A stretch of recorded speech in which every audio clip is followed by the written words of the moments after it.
Il y a des histoires qui méritent d'être racontées. Voici celle d'un homme de cœur, de passion, de courage. Voici l'histoire de Jacques Baudreau.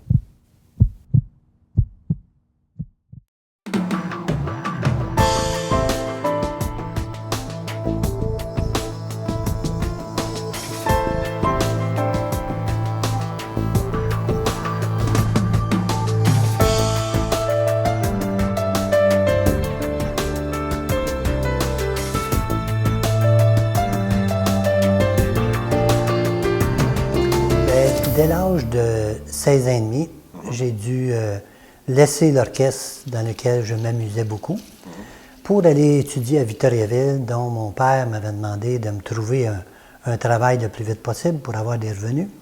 Et j'ai été étudier à l'École du meuble à Victoriaville. Et là, en même temps, j'ai perdu ma blonde. Donc, ça a fait plusieurs petits abandons, mais qui a fait en sorte que je me suis retrouvé 6 mois après avoir commencé l'École du meuble à Victoriaville. Et à ce moment-là, les saignements ont commencé. Et ça a duré pendant 3 ans et demi environ, de 16 ans et demi à 20 ans. J'ai été hospitalisé 5 fois, dont 1 mois environ à chaque fois. Et ça saignait continuellement. Donc, chaque fois que je voyageais, je partais de Saint-Ours, ma ville natale, pour aller étudier à Victoriaville, je devais prendre l'autobus et m'asseoir tout près des toilettes en arrière parce qu'il y avait toujours des urgences. Donc, c'était dans ces conditions-là que j'ai complété mon cours de rembourreur à l'École du meuble Victoriaville. Et le médecin m'a dit à quelques reprises que la cause de ce que je vivais, la maladie, était due en partie à une peine d'amour.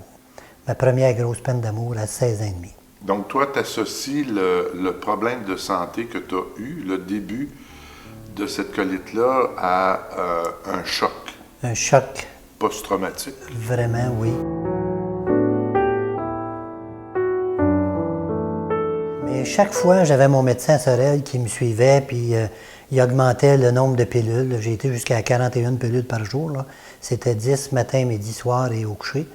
Et ça faisait pas effet. C'était comme la maladie était peut-être trop agressive, trop avancée. Puis à ce moment-là, si on recule de 44 ans quand même, là, les médicaments n'étaient pas ce qu'ils sont aujourd'hui. Est-ce que tu pouvais fonctionner quand même, malgré le fait que tu avais ce problème-là? Oui, mais affaibli, tout le temps affaibli. Oui, les pertes de sang, l'hémoglobine très basse, et c'était du repos continuellement. Je devais faire même des efforts surhumains pour être capable d'étudier, puis de voyager, le transport entre ma ville natale et où j'étudiais. C'était une difficulté, là, vraiment. Une fois que j'ai eu terminé mon cours de rembourrage à Victoriaville, j'ai commencé à partir en affaires à mon compte. Et dès l'âge de 20 ans, là, j'ai été...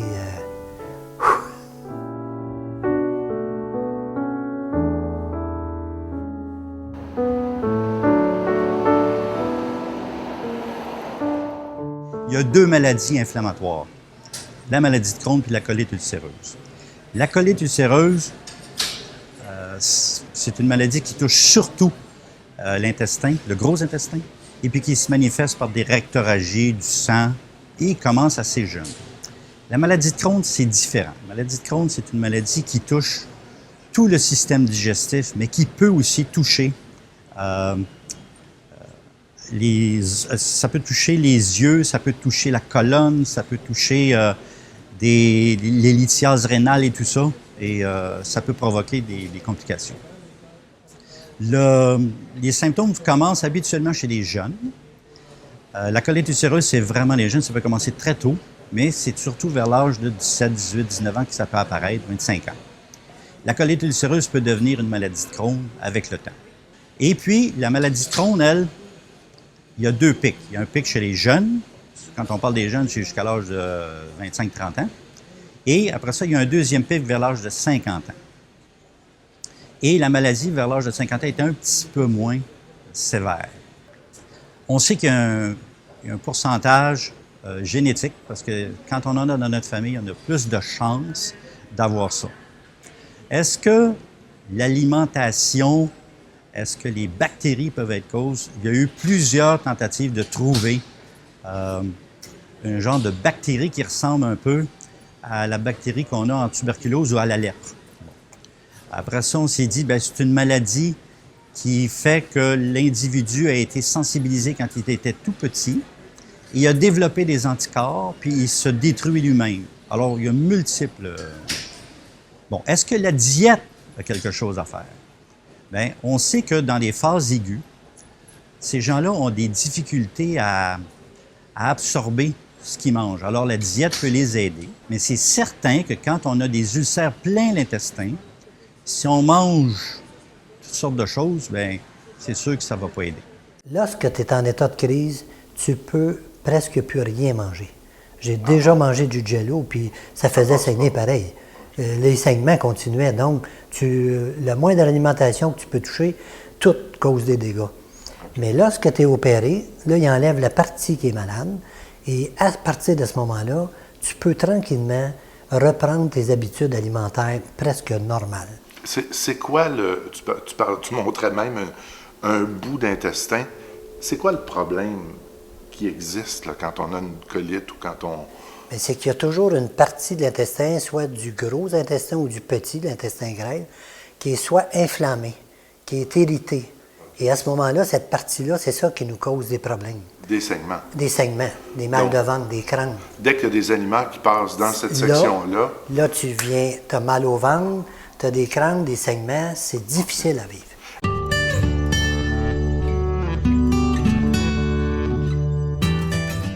Les patients nous arrivent avec des symptômes. Donc, soit le patient a perdu du poids, est plus fatigué, a des douleurs au ventre, de la diarrhée, du sang dans les selles. Donc, le patient se présente avec ces symptômes-là.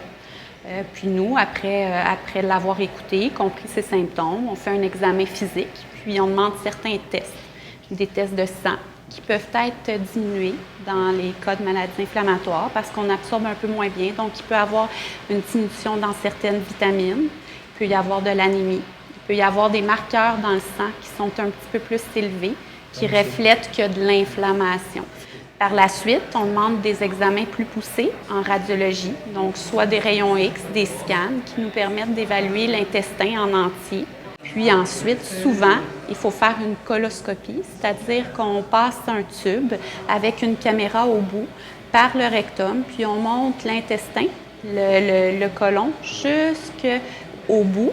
Puis même, parfois, on peut aller dans le petit intestin, la fin du petit intestin, pour voir s'il y a de la maladie. Parce que c'est certain que la majorité des cas en maladie de Crohn atteignent la fin du petit intestin, puis le côlon droit. Maintenant, on est rendu avec des bons traitements, puis on essaie de mettre de l'avant un traitement médical avant d'aller en chirurgie d'emblée, c'est certain. Ça, c'est vraiment au début du diagnostic.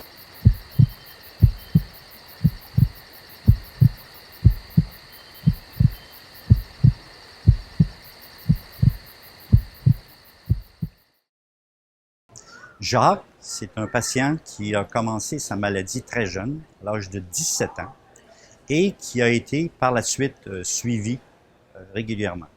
Quand on a opéré Jacques, on a cru qu'il faisait une colite ulcéreuse. Et comme je vous disais, des fois, il y a des difficultés à faire le diagnostic. Et finalement, ça a été une maladie de Crohn. Donc, il y a eu sa colectomie, c'est-à-dire on a enlevé tout le gros intestin. Puis, on a enlevé aussi son rectum. Il s'est ramassé à ce moment-là avec une stomie.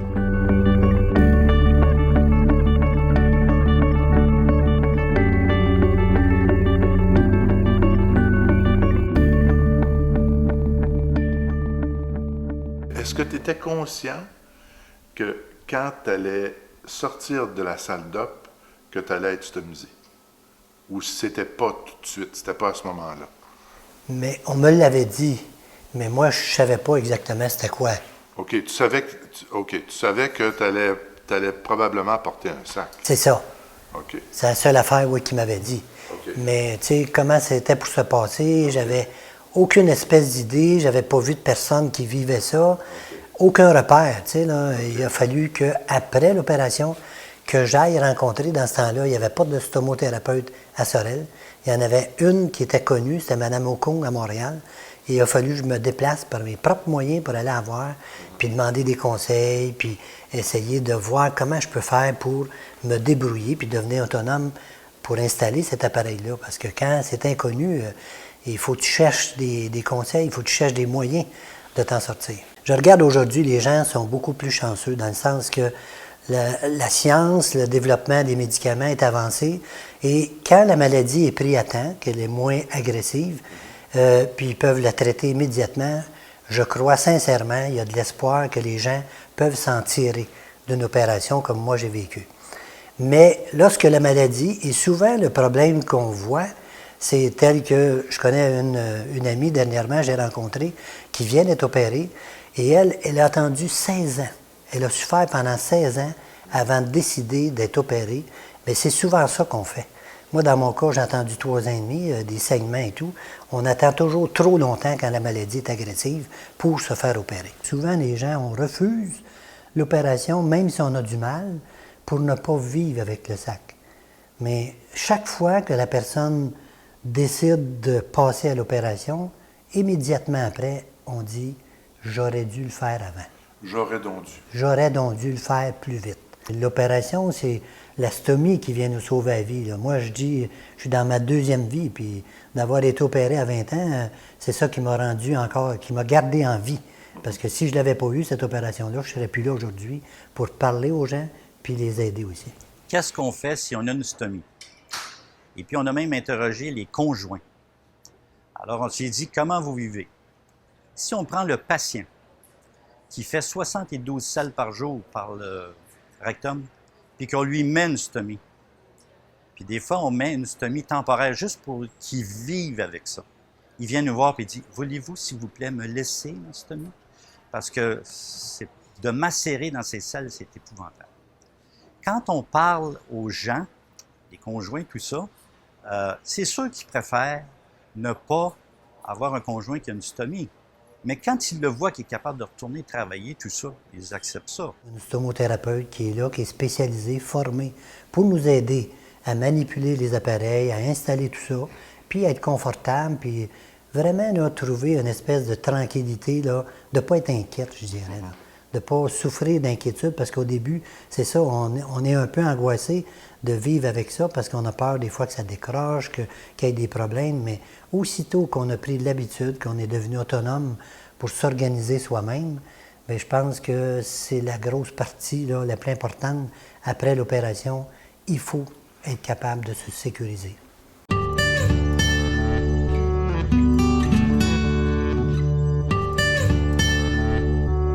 Mais c'est surtout d'accompagner le patient, le client et sa famille dans cet épisode de vie-là qui n'est pas simple nécessairement. Donc, je l'accompagne à s'adapter le mieux possible et à ce qu'il puisse maintenir aussi sa dignité, même avec une stomie. Ça consiste dans un premier temps, on peut rencontrer le patient avant l'opération si la demande est faite, si c'est une chirurgie connue d'avance. Puis là, on contribue, dans le fond, en choisissant la localisation idéale pour la stomie. On va cibler l'endroit idéal pour conseiller le chirurgien ou la chirurgienne. Puis ensuite, bien, on continue avec le patient, en collaboration avec les infirmières du CLSC, de l'hôpital et du CLSC. On suit le patient sur une base plus régulière au début pour trouver, dans le fond, l'appareillage, les produits optimaux pour que la stomie, que les selles ou les urines soient bien collectées. Puis, c'est ça, que ce soit confortable pour le patient puis qu'il n'y ait pas des changements à faire à tous les jours. Quand c'est possible, c'est qu'on vise l'autonomie du patient. Au début, il y a besoin d'aide, absolument. Là, l'hôpital, les infirmières, ensuite le CLSC, puis la famille peut aider aussi, mais on vise à ce que les patients puissent faire le changement eux-mêmes pour qu'ils soient autonomes puis qu'ils ne dépendent pas de personne. Alors, ça, c'est vraiment l'objectif ultime. C'est beaucoup dans notre tête, dans la tête du stomisé, dans la personne qui se fait opérer. Ça commence par toi. Ça commence par nous autres. Si nous autres, on l'accepte, cette situation-là, on va être capable d'en parler ouvertement aux autres. Et ça rouvre les portes à faire en sorte que ça devienne presque, je dirais presque normal, excepté qu'il y a un petit handicap qui est là, mais c'est très bien fait aujourd'hui, là, les sacs et tout. C'est esthétique, c'est opaque. Ça peut se replier, ça veut dire que ça ne nuit pas du tout aux relations intimes. C'est beaucoup plus dans notre tête, dans les préjugés, dans les tabous, dans tout ça, moi, je pense qu'on a, la personne qui vit l'opération, elle a un travail à faire sur soi pour être capable de démystifier toutes ces choses-là, puis d'en arriver à faire une vie presque normale.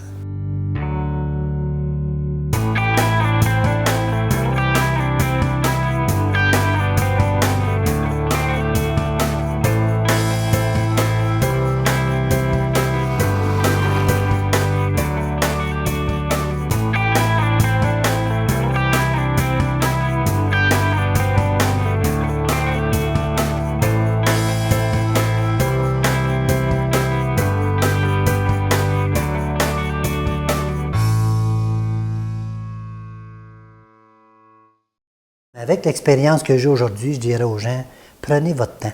Commencez à marcher, s'il faut. Commencez à faire des choses que vous aimiez faire.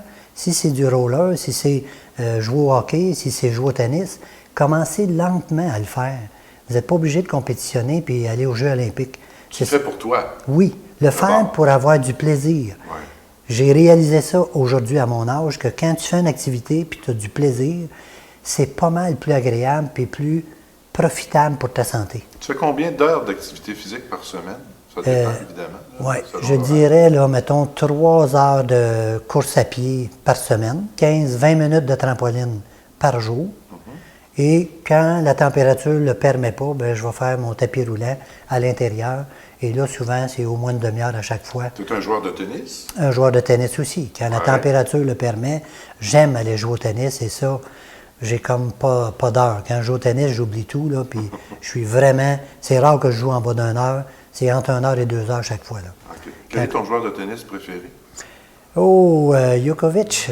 Djokovic, c'est pas mal le grand héros.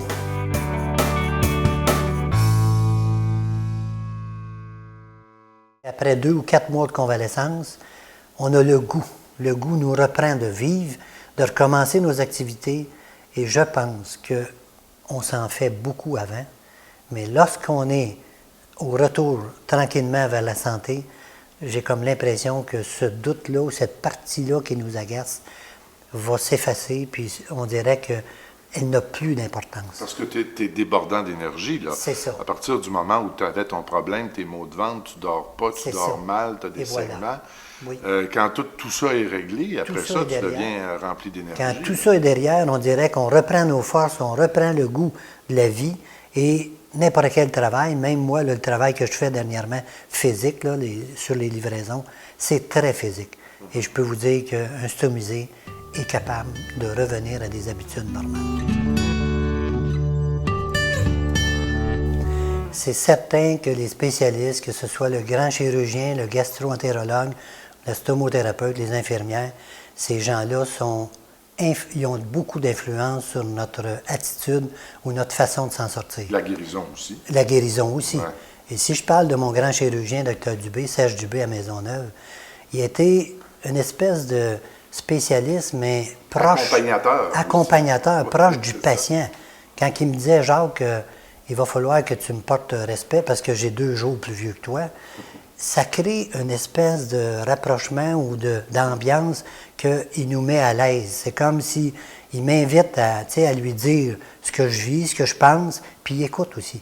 Ça, c'est la partie importante que je réalise aujourd'hui. Beaucoup de médecins courent, sont occupés, mais qui ne prennent pas assez le temps d'écouter des fois le besoin du patient ou qu'est-ce qu'il a exprimé. Un aspect qui est très important quand il y a des moments difficiles dans ces maladies-là, il faut que le patient comprenne très bien sa maladie. Puis après ça, il faut qu'il se prenne en main. Et je pense que Jacques s'est pris en main. Alors, c'est un gars qui n'a pas abandonné. Et puis, il a fait confiance à l'équipe, mais il s'est aussi responsabilisé. Et ça, ça fait partie du côté positif de Jacques, mais pas uniquement de ça, de tout patient qui se prend en main avec une maladie chronique, que ce soit l'arthrite, que ce soit les maladies inflammatoires. Ça, c'est très important. Et je voudrais le féliciter pour ça, parce que sinon, ça ne fonctionne pas.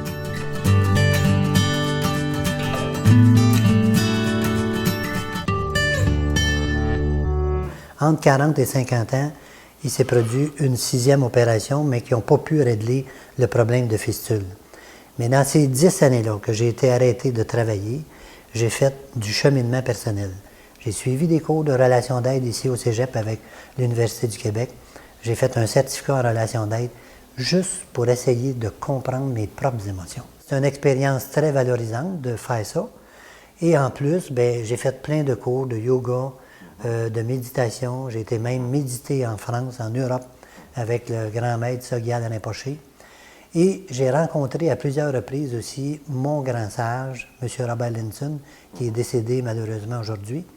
Mais je l'ai rencontré à plusieurs reprises et lui, il m'a apporté beaucoup. Il m'amenait vraiment à rentrer dans mon intérieur, de toujours développer cet état de présence, devenir attentif à tout ce qui m'entoure, à être au présent. Au lieu d'essayer de vivre, réparer le passé qui ne se fait pas, puis d'être dans le futur, on ne sait pas ce qui va arriver. Il nous ramenait toujours là, il dit ça se passe toujours là. Puis la journée que tu es capable de vivre un présent qui est extraordinaire, bien imagine-toi que tantôt, ça va être ton passé. Là. Tu vas avoir un passé extraordinaire quand tu es capable de vivre ton présent correctement. Après ces 10 années-là, lorsqu'il est arrivé la 7e opération à l'âge de 49 ans, presque tout près de 50 ans, j'ai compris des choses. J'ai réalisé que de rester calme, ça pouvait m'aider, d'arrêter de m'en faire et d'amplifier les problèmes. Tout ça a fait en sorte que la prise de conscience que j'ai faite m'a aidé à me calmer intérieurement, délaisser les médicaments et de faire une vie tout à fait normale. Donc, avec le recul aujourd'hui, je vous dirais, faites l'opération, oui, mais par la suite, prenez-vous en main. Pensez pas que vous êtes sorti complètement de tout ça. Prenez-vous en main au niveau de vos émotions. Ce que j'ai fait pendant 10 ans, bien, vous pouvez le faire aujourd'hui, peut-être dans 6 mois, 1 an. Tellement les découvertes, les choses sont là. Vous pouvez aussi faire ce que moi j'ai fait dans 10 ans, vous pouvez le faire plus rapidement en contactant des gens aujourd'hui qui en parlent des états de conscience, qui parlent de la prise de conscience de vos émotions. Comment ne pas faire pour embarquer dans des colères emportées de fou? J'en ai vécu, là, je pourrais vous en compter pendant 1 heure, 2 heures. Des colères emportées, là, où je me suis fait mal. Je réalise aujourd'hui comment j'ai mis trop d'émotions dans des choses, puis j'ai rechuté. J'en ai fait des rechutes dues à des crises, à toutes sortes de choses qui me sont arrivées. J'étais révolté des bouts parce que je disais, ça va faire, pourquoi ça m'arrive tout ça, là? Qu'est-ce que j'ai fait au bon Dieu pour que ça m'arrive? Je m'en ai posé des questions comme ça. Et ça, c'est un travail au niveau des émotions, de la psychologie. Prenez-vous en main au niveau psychologique. Ça, c'est ce que le médecin ne peut pas faire à votre place, ni l'infirmière, ni le gastroentérologue. Ça, c'est vous, ça vous appartient. Les médecins, les spécialistes avec qui tu travailles, tu n'es plus un patient, tu es un ami. Plus encore, tu es un allié du monde médical parce que ces gens-là ont énormément d'admiration par rapport à ton cheminement et par rapport à ce que tu es devenu. Et ça, c'est probablement une des plus belles récompenses, est-ce que je me trompe? C'est la plus grande victoire que je vis là, présentement, c'est la plus grande. J'en ai vécu plusieurs des petites, mais là, je pense que la réalisation de cette vidéo-là, puis de la collaboration de mon médecin, Dr. Serge Dubé. C'est probablement la plus belle chose, parce que on part de loin, là. Oui, on part d'un gars qui est pratiquement fini, la machine ne marche plus. C'est ça, c'est ça. La machine est presque arrêtée. Oui. Et ce médecin-là t'a dit, Jacques, non, on va y arriver. C'est ça. Mais il faut que tu m'aides. Oui. D'être capable de partager ce qu'on a vécu, le changement, les grands changements qu'on vit intérieurement, de les dire à d'autres personnes, puis c'est définitif que ça peut faire beaucoup de bien.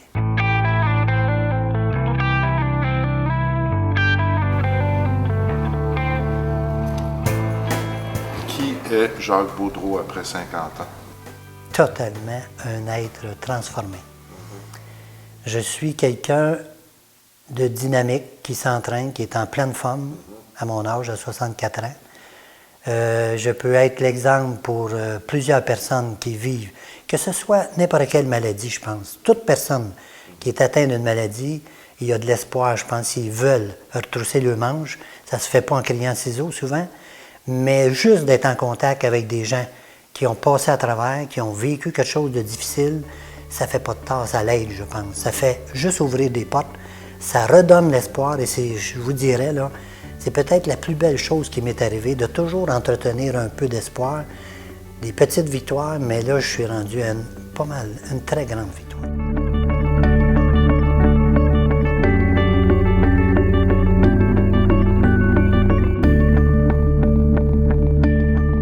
Je vis maintenant avec un père qui est en pleine santé, pleine forme. Puis c'est là maintenant que je réalise que j'ai vécu les plus beaux moments finalement avec mon père parce que j'avais le plus beau modèle de détermination et de courage qu'une petite fille ne pouvait pas connaître selon moi. Et ça me fait énormément grandir dans cette expérience-là qui fait en sorte que maintenant, mon père, c'est sûr que c'est mon idole, c'est bien sûr la personne qui est la plus chère dans ma vie et ça l'a tout à fait resserré les liens entre père et fille et c'est vraiment le meilleur père qui n'existe pas. Il a tout donné pour moi, malgré les pires moments dans la maladie. On a beaucoup grandi de ça, puis maintenant, c'est un jour nouveau, maintenant.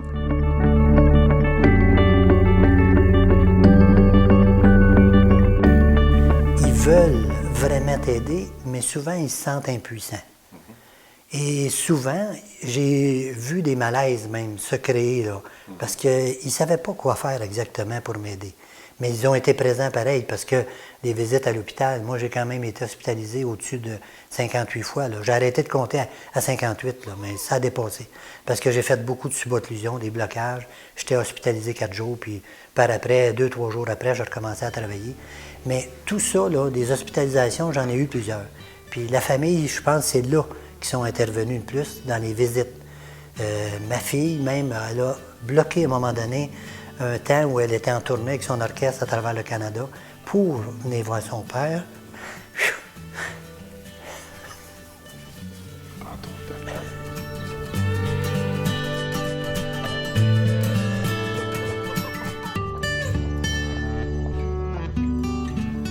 Et je dirais que le support de la famille, des amis, ça fait partie aussi de la guérison. C'est comme si on se sent encouragé à continuer à se battre.